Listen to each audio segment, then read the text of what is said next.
The Xbox Series S and X are wonderful consoles. They've been performing very well for Microsoft this generation and both offer really great performance for the money. And as far as the Xbox Series X is concerned, it's considered, at least on paper, to be the most powerful console system this generation over the PlayStation 5. But one area where Xbox has stumbled, in my opinion at least, is the storage options. When it comes to storage, both Xbox Series S and X offer legacy USB expansion ports for connecting up expanded USB storage. Unfortunately, however, this is restricted to Xbox One, Xbox 360, and OG Xbox games via backward compatibility. Any Xbox Series optimized games will simply not run on this storage. According to the storage page, it says optimized for Series S and X games can be stored anywhere but must be installed on the internal drive or storage expansion card to play. Now, on my Xbox Series S, I have around 390 gigabytes of internal storage to install and play my games on. And let me tell you, this storage does fill up quite fast. I'm always deleting things to make room and always shifting things around. Now, of course, there is a solution to this, and that is to purchase a Seagate Xbox storage expansion card. This is the 1TB option, and this costs $199 in the US. These are custom cards that contain an M2 SSD drive. However, they also contain a custom security chip, so you can't just swap in any M2 drive into its enclosure.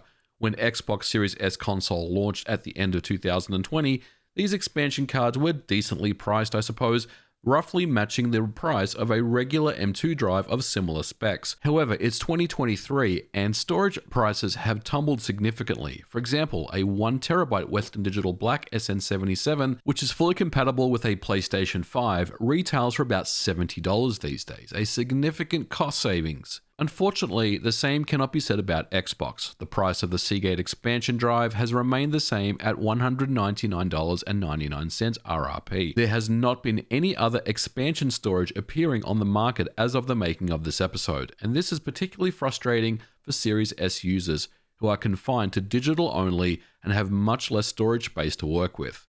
But what if I was to tell you that there are some optimized for Series S and X titles that can indeed be moved to external USB storage and run from there? So this is an interesting discovery that I was first made aware of thanks to friend of the channel Smoke Monster on Twitter, who showed me a Reddit thread from a few years ago that suggested that some Xbox Series optimized games can indeed run on external USB devices, which seemingly goes against the messaging that Microsoft has told us. Again, if we take a look at the messaging on the Xbox dashboard, it makes it very clear that it says that you cannot install Series optimized games on anything other than internal or via the Seagate storage expansion card. So of course, to test this, if I connect up my 1TB USB SSD drive here and try to move Wolong Fallen Dynasty to my connected external USB drive, I get a warning that I can only store the game on my external storage but not launch the game from there, as we would expect. However, what if we try it with Mass Effect Legendary Edition? Once again, this is another optimized Series S and X title. As you can see, first of all, there is no warning message telling me that I cannot run the game externally on USB storage. It also allows me to copy it just fine, and indeed allows me to launch into the game via external storage. And if you think this is a fluke, well, there are other games that also do this.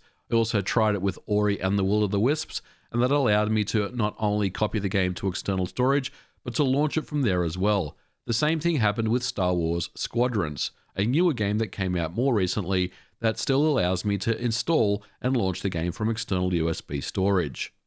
So clearly, Microsoft messaging around optimized Series S and X games not being permitted to run on external USB devices is not 100% accurate.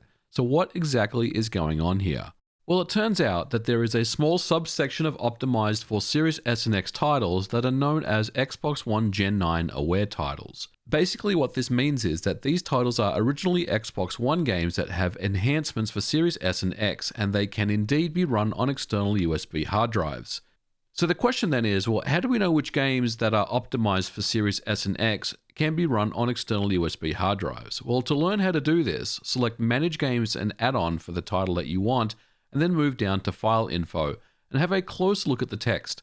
If the app model says XDK and the console type is Gen 9 aware and the gen itself is Durango, this game can then indeed be moved and ran from external storage. Now compare that to a Series S and X optimized title that we know we cannot move to a USB drive, such as Wolong Fallen Dynasty, and if you take a look at the file information here, you can see that the app model is GDK, the console type is Gen 9, and the gen is Scarlet.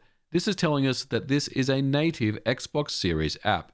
Now, if we go back to Mass Effect Legendary Edition, you might be thinking to yourself, if we're running this game externally from the hard drive, then it must be running the Xbox One version via backward compatibility, but that's not the case here at all. I also tested Ori and the Will of the Wisps, another game that is Gen 9 aware that can be moved to external storage. Launching into this game, you can see that it's still taking advantage of the Xbox Series S enhancements, including 120 FPS modes and 4K. So you might be wondering, well, what about loading performance? Isn't it significantly decreased if we play these games externally on a USB hard drive? After all, that's what Microsoft has been telling us when it comes to these optimized Series S and X games.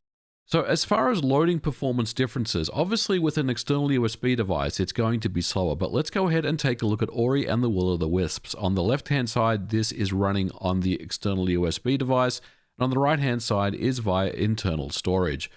Loading into the main menu for the first time, it takes almost 16 seconds on the internal SSD, and then on the external USB device, it ends up at around 23 seconds. Now, I do want to say once again that this is not my discovery. This was something that was discovered on the Reddit forums about 2 years ago, and here is a current list of titles, at least of the making of this episode, that are Gen 9 aware that can be installed and run on external USB storage. And all these games have been confirmed to work to date. Now, of course, there may be others, but it's a matter of trial and error trying to figure out which ones will actually perform. And unfortunately, Microsoft doesn't really give us any kind of idea other than checking to see if they are indeed Gen 9 aware games. Now, of course, I'm not really sure about the feasibility of all this, but one area where I feel like Microsoft could improve as far as offering better storage solutions without having to pay $200 for a 1 terabyte expansion card, and that is to open up more games to be installed and run on external storage. Obviously, there is a limitation on what games can be run. I did want to bring some awareness to this particular topic because I do think it's interesting. And look, there may be more of these Gen 9 aware games out there that have yet been discovered by everyone. So I will leave a link to the Reddit thread in the description below because, again, that is where this discovery came from.